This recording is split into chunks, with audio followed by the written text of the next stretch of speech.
Am I the a-hole stories? Am I the a-hole for not giving my sister my credit or money? Some important background. In my opinion, my older sister and I have had a non-existent relationship since our mom died in December of 2019. At the time of my mom's death, my family found out that my sister had convinced my mom to drain my parents' savings accounts, and my dad only had $611 to his name. My sister has 3 children, and was going through a horrible divorce and couldn't get the courts to make her ex pay child support, so I understand she was desperate, but my parents are retired people who were living off savings. Since then, so 1 year and 3 months, she has said less than 100 words to me, all via text. After our mom died, it took me a couple of months to stop being angry with her for what she did, but I tried calling every week or so through 2020 and sent a lot of text messages, all of which went unanswered. No thank yous for birthday and holiday gifts to her or her children. When I had a brush with cancer last year, she didn't even bother to call me or text me after I had surgery. I didn't even know her divorce was final, or that she got a live-in boyfriend. I had to find out from other people. About 6 weeks ago, she texted me to ask if I would co-sign a lease for her since she and her boyfriend were moving. I offered to help her negotiate her lease terms instead. She never did accept. Some friends in common reached out to try to guilt me into helping her. One even accused me of being selfish for refusing on the basis that I am single and trying to buy a house. All was silent until last week when she texted me to ask me for money because her moving expenses were more than she anticipated. This happened less than 24 hours after I announced to our family that I did, in fact, get the job and am moving to the East Coast. She didn't even congratulate me on my new job. I never responded to her request for money, and yet again, heard from some friends in common that I am a bad person for not helping my sister financially. Generally, I don't have a problem helping my friends and family. If my best friend needed me, I would go anywhere, spend any amount of money, move mountains, or lasso the moon. I'd do the same for my brother, father, or my other sister. But we have real relationships that they put effort into. Am I the a-hole for not helping her? Now for the top comments. Not the a-hole. Sounds like she reaches out when she needs money. That seems to be the only value you have to her. Recommend you dump the friends in common as they are no friends of yours. I think she should tell the friends that are reaching out to her, that they have more of a relationship with her sister, so they should help out financially. I'm sure they would soon change their tune. 100% do not help her. She's a leech and will suck you dry. She only talks to you when she wants something. Protect your creditor report in case she tries to use your social security number to get a credit card or lease.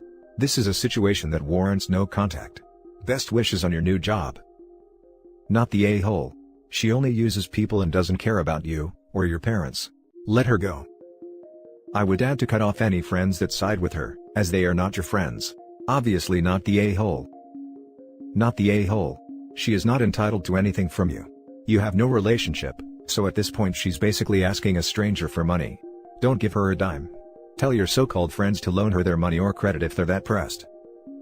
Not the a-hole. People who are criticizing you are idiots. If they feel so strongly about this, tell them to co-sign. Cut them off and move on with your life. Enjoy the East Coast. It's the best coast. Now for the next story. Am I the a-hole for refusing to hire my sister, 26 female, as my, 34 female, realtor? I am a real estate flipper. Early on in my career I met up with Tina, a realtor of 25 plus years who showed me a home that I ended up not buying. We weirdly hit it off as a sort of mom/daughter vibe. She's about 30 years older than me and I'm the same age as her daughter, and became sort of a mentor/mentee situation. Tina took me under her wing, taught me half of everything I know, found me deals, found me people to buy my fixed up places, and basically taught me the ropes. She handles situations I'm still learning to handle, like when a foreclosure auction goes wrong. I'm definitely just starting to learn. Tina is very experienced. The problem, my younger sister Penny, 26 female, is about to get her real estate license. We were having dinner with our dad, and dad says to me how great it's going to be when Penny and I are working together. I gave him a confused look. Penny then piped up that once she got her license, she'd be handling all of my flips, purchases and sales, because she is family. I told her that if I was looking for my own house, sure I would go with her. For my flips, I work with Tina exclusively, because Tina had connections that I did not, such as discount flooring and other such things, and Tina got me a lot of business and sales. Cutting Tina out would basically remove at least 1/3 of my sales, and kill my discounts in a lot of places as friend of Tina, and I'm not willing to do that, especially in these kinds of times. Also, Tina will stop giving me real estate tips for good flip properties if she is not my realtor. Imagine how rude it would be to get a tip from her, and then use my sister to buy the property. My sister and dad are now upset with me, and no amount of explaining can make them understand that this is a business decision, and I simply can't afford to burn this bridge. I told Tina what was going on and Tina so very graciously offered to help mentor Penny like she has been with me, but Penny was having none of it. Penny is so offended that I would continue to give my business to someone outside the family. I think I've done more than enough to help my sister here, but my father and sister think I am an a-hole. I feel like I might be the a-hole because you are supposed to prioritize family, but then again, I feel like it's unreasonable for me to take a huge pay cut and loss of all my resources just so my sister can get sales, which again will be fewer due to Tina's clients not buying them. So, am I the a-hole for not hiring my sister to replace Tina? Now for the top advice before reading the little update. Not the a-hole, huge gold star to Tina. You told her that your sis wanted you to cut her out. Instead of getting upset herself, she offered to help your sis. This was a business decision and sounds like a good decision. Exactly. Both of their attitudes are exactly why her decision is the smart decision. Experienced, friendly, well-connected and unbiased, versus inexperienced, entitled, emotional nepotism. If sister wants the business, to quote the gaming community, get good. Not the a-hole. It sounds like your sister was planning to make you her cash cow. You do a lot of flipping, and can possibly make her a lot of money. She doesn't seem to care how your business relationships work out as long as she gets a cut of that money. OP's flips/profits drop at least 1/3 so that her sister can make 7% on sales. Maybe ask these Einsteins who is going to make up the difference. Not the a-hole, never do business with family. Not the a-hole. This is a business decision and I simply can't afford to burn this bridge. This is all that needs to be said. If your sister is able to build her business to the level of Tina, or just to a level competitive with Tina, that's a different story. But, when it comes to business, you have to do what is right for your business. Your sister is being a little petty for not working with Tina, who could also offer her a whole lot of knowledge.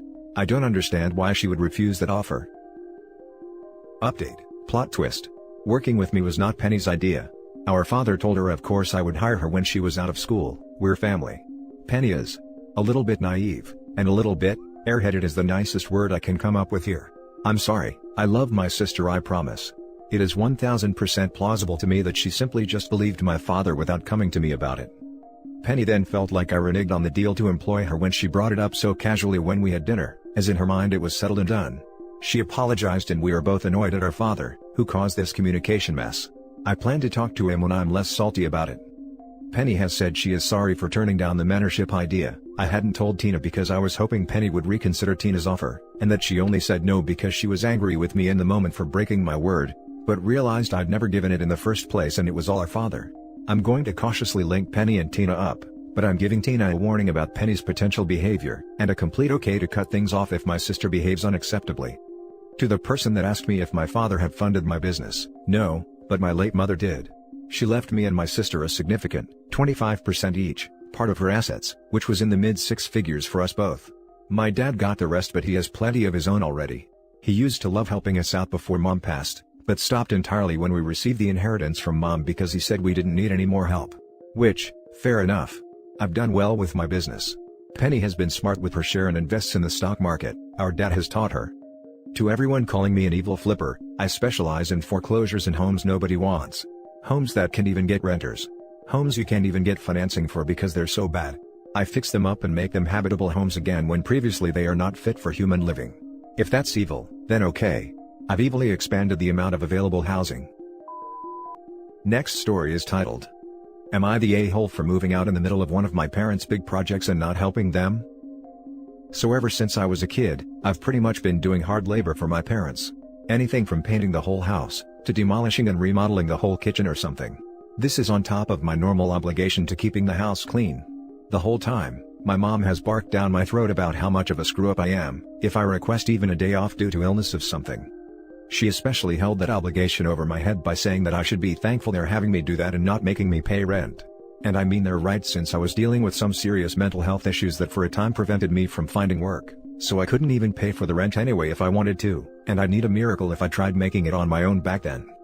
Well, the day has finally come. Over a long time, I've been able to save up enough to move out, but almost until this point I hadn't told her. I didn't intend to hold off on it, I was just having a hard time finding her in a good mood. Mom hadn't come up with a project since before Christmas, so outside of my usual chores, it's been pretty easy going. Then about a week before the move date, she started talking about remodeling her closet, which has turned into a hoarder's nest. It's one of the few places that I amazingly hadn't touched up until this point.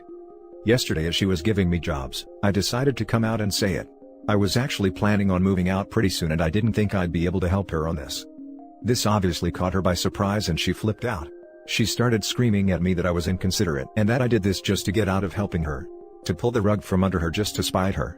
I tried telling her that it wasn't my intention, but she was in a fit of rage at this point. I went to my room to get out of that noise and kept hearing her yell from downstairs that she wanted me out of her hair.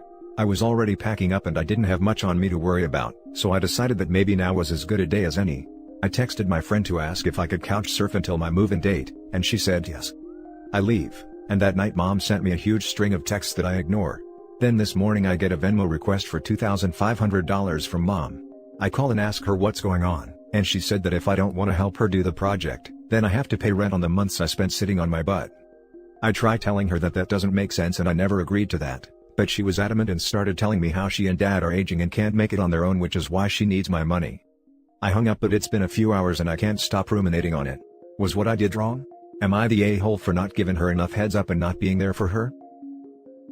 Not the a-hole, your mother is a monster. No offense. And please cut her off, and your parents. And anyone that supports her. Not the a-hole, OP's mother is a monster, full offense.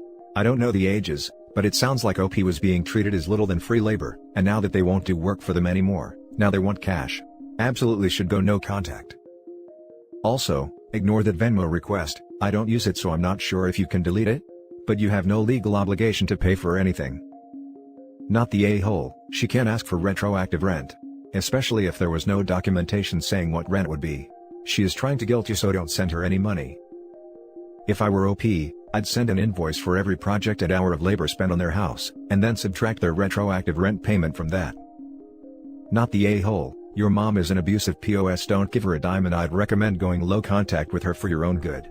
Trust me, escaping my abusive parents was the best thing I ever did, it makes all the difference. Not the a-hole. She doesn't need the rent and it's illegal asking retroactively for it. It's time to cut her off for a long time. You can talk again with her, but don't talk to her now, and I'm sure you know to not tell her your address. She was using you as physical labor your whole life, and now she is trying to get you back through financial abuse. She needs the rent, the family can't survive without you, etc. Now for the last story. Am I the a-hole for not making my stepson a beneficiary to my life insurance? I just had a baby girl, so I'm taking out life insurance just in case anything ever happens to me. My family will be taken care of. I plan to make my partner my beneficiary, but I am naming only my biological daughter as my contingent. The thing is, I have a stepson. I have been in his life since he was born pretty much, and I absolutely adore him. Before my daughter was born, I was thinking of splitting the life insurance 50-50 between the two. But some things that have happened has made me change my mind. 1. My in-laws and I do not get along. I'm no contact with them, but my partner isn't, which is totally fine. But because my in-laws don't like me, they have not even bothered asking about my daughter, see post history, and therefore have no relationship with her. 2. My stepson is watched by my mother-in-law while parents are at work, so he is very much loved by my in-laws. 3. My stepson's mom is very involved in his life, 50-50 custody, and all her family lives within several hours from us. 4. My family is spread out all over the world and my siblings and dad live across the country, so the only people my daughter has is mom, dad, brother and my friends. My partner was a little put off that I'm not going to name my stepson as contingent at all. I think I'm an a-hole, because I did say I don't plan to ever treat the kids differently, and I don't. I love them both so much. But my reasoning is that my daughter doesn't have as many people to care for her if something were to ever happen to me, while my stepson has his mom, maternal and paternal family. So, I want to make sure she is going to be taken care of with college, etc. So, am I the a-hole? Edit, I just wanted to add I would change it to 50-50 after they reach adulthood. And if I pass before my partner, I would want him to use it for both kids. But while they're minors, if both my partner and I were to pass, the life insurance would solely go to her because she doesn't have the same kind of support that my stepson does. He would still have his mom and both sides of family, while my daughter wouldn't have any parents and only maternal family. Also, my partner is also getting life insurance that is divided equally between both kids. Now for the comments. Not the a-hole for the exact reason you mention. You love your stepson, but if God forbid something happened to you, there wouldn't be an obvious financial burden relating to his care. Love aside, the people on the birth certificate are the ones who signed up to provide for the child monetarily. You have an obvious financial obligation to your daughter that your stepson's mother and father have for him. If it was your husband's policy, both kids should be named, but for you, just your daughter is your responsibility. By the way, a life insurance policy is not a binding contract to give all your assets to someone. If this is causing conflict, would you consider writing a will that splits financial and material assets, everything except the payout of life insurance policy, between the two children if something were to happen to you and your husband? If your husband is the beneficiary, he can give the money to anyone he wants. You should put her as the beneficiary, that way if something happens to you it goes to her. As your husband, he would oversee it until she is of age. Stepson isn't your kid. No obligations. I wouldn't say I have no obligations to my stepson. I've been helping raise him and I love him. I have a college fund started for him and pay for his things too. I just know in the event of our passing, he has a bigger support network than my daughter does, so I want to make sure she will be well taken care of. Can't your husband buy a separate policy? Yes, he's going to also take out life insurance that's split equally between both kids. And that's it for this video, guys. If you have thoughts to share, leave a comment below. Don't forget to hit like and subscribe if you like this content. I'll catch you in the next one. Good day everyone.